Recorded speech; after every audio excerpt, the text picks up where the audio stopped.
2023 সাল থেকে মুক্তিযোদ্ধা তালিকায় নতুনভাবে নাম অন্তর্ভুক্তি বন্ধ করেছে জাতীয় মুক্তিযোদ্ধা কাউন্সিল।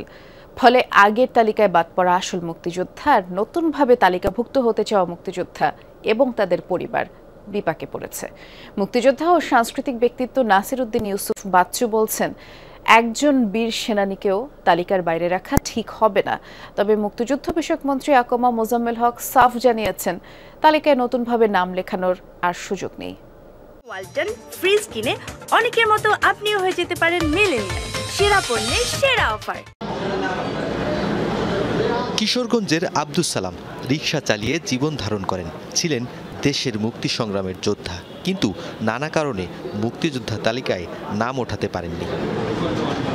এখন মুক্তিযোদ্ধা হিসেবে স্বীকৃতি চান, তাই প্রয়োজনীয় নথি ও জীবিত সহযোদ্ধাদের নিয়ে এসেছেন রাজধানীর জাতীয় মুক্তিযোদ্ধা কাউন্সিলে। কিন্তু নতুন করে মুক্তিযোদ্ধা তালিকাভুক্ত করার প্রক্রিয়া বন্ধ করেছে সরকার। এখন আমার রিক্সা চালায় খাইতে হয়, বাচ্চা কাচ্চা লইয়া। আমি এখন পর্যন্ত তালিকাভুক্ত হইতে পারি না। কারণ আমি খুব কষ্টের মধ্যে আছি। সরকার একটু আমার খেয়াল নেয় যে আমি একটু বাঁচি। ভোলার কৃষক বনজামাই সিরাজ ও শ্যালক ফজলুর রহমানের গল্প এমন, কিন্তু তারাও পারছেন না মুক্তিযোদ্ধা তালিকায় নাম লেখাতে।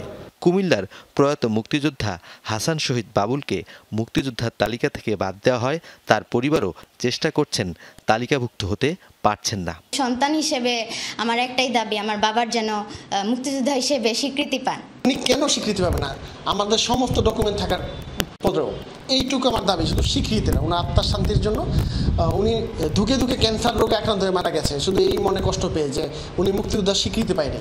আমরা আবেদন চাই, আমরা আবেদন যাই, আমাকে আবেদন দিবে না, সরকার নিষেধ করে দিচ্ছে বলে। যদি আমরা সঠিক মুক্তিযোদ্ধা না হই তো আমাদের মুক্তিযোদ্ধা দিয়েন না। আমাদের বাড়ি নেই, ঘর নেই, কিচ্ছু নাই। ছেলেমেয়েরা খাইতে পারতে খুব কষ্টবিদ্ধ হয়ে গেছে। যাক আমরা মুক্তিযোদ্ধার গ্যাসের পাইতে পারি, আমরা কাছে ফেরত জানে মঞ্জুর করা হোক। 2 লাখেরও বেশি মুক্তিযোদ্ধা ও তাদের পরিবারকে ভাতা দিচ্ছে সরকার। মন্ত্রণালয়ের হিসেবে 1,80,513 জন বেসামরিক মুক্তিযোদ্ধা আছেন।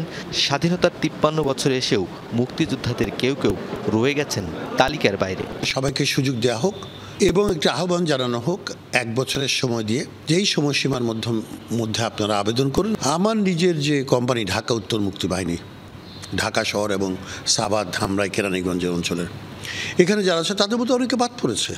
আমি নিজে সাক্ষী দেওয়ার পরেও হয়নি। আমার মনে হয় একজন মুক্তিযোদ্ধা তালিকা থেকে বাদ পড়া উচিত নয়। 2023 সাল থেকে নতুন করে মুক্তিযোদ্ধা তালিকায় নাম নিবন্ধন স্থগিত রেখেছে সরকার। স্বাধীনতার পর থেকে এখন পর্যন্ত 7 বার মুক্তিযোদ্ধাদের তালিকাভুক্ত হবার সুযোগ দেওয়া হয়েছে। মুক্তিযুদ্ধের 53 বছর পরে নতুনভাবে একজন মুক্তিযোদ্ধা হিসেবে আবেদন করবেন।